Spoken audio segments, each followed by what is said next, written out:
unachofanya kikupe sifa Bwana, unayewezesha japo tunafifia na kurushwa na maisha, changamoto zijapo yeye yupo nasi, atayaweka bayana makusudio yake kwa maisha yetu.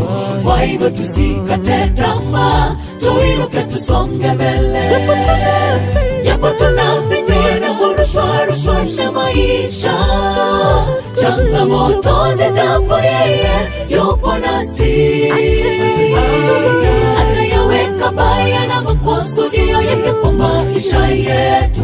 Kwa hivyo tusikate tamaa, tuinuke tusonge mbele, japo tunafifia na kurushwa na maisha, changamoto zijapo yeye yupo nasi, atayaweka bayana makusudio yake kwa maisha yetu.